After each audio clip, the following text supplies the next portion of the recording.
একজন প্রবাসী কিন্তু দিনের পর দিন রাতের পর রাত কিন্তু ওই প্রবাসী কিন্তু কষ্ট করে। একটি ওমান প্রবাসী ভাই কিন্তু 2.5 বছর পর কিন্তু বাড়িতে আসে। তো বাড়িতে আসার আগে সে কিন্তু ফেসবুকে একটি স্ট্যাটাস দিয়েছিল, 2.5 বছর পর আমার স্বপ্নটা পূরণ হবে, আমি কিন্তু বাংলাদেশের মাটিতে কিন্তু পাড়া দিব। যখন আসবে তো তার কিন্তু পরিবারের অনেক লোকজন, তার মা এবং তার ওয়াইফ এবং তার বাচ্চা কাচ্চা, তারা কিন্তু মাই করে কিন্তু আসতেছিল তাকে নিয়ে আসার জন্য। অনেকটা বেশি স্বপ্ন নিয়ে, অনেকটা বেশি ভালোবাসা নিয়ে তারা কিন্তু এগিয়ে যাচ্ছিল। হঠাৎ মাঝপথে গিয়ে তাদের গাড়িটি কিন্তু অ্যাক্সিডেন্ট হয়। অনেকটা বেশি দুঃখের কষ্ট, কিন্তু অনেকটা বেশি আশা নিয়ে কিন্তু প্রবাসী ভাইটা কিন্তু এসেছিল বাড়িতে, এবং অনেকটা বেশি আশা নিয়ে তারাও কিন্তু গিয়েছিল প্রবাসী ভাইটাকে আনতে।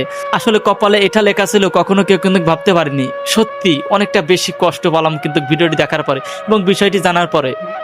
এই প্রবাসী ভাইটা বাড়িতে এসেছে, বাড়িতে এসে কী বা করবে, তার সবাই কিন্তু এই দুনিয়া ছেড়ে কিন্তু চলে গেছে। আসলে ভিডিওটি দেখার পরে বা কথাটি শোনার পরে বুকটা কিন্তু ভেঙে গেল। আসলে প্রবাসীদের কষ্টের কিন্তু শেষ নাই। বিদেশে কষ্ট করে বাংলাদেশে আসে, এরকম একটি ঘটনা ঘটবে, আসলে খুবই দুঃখজনক ঘটনা।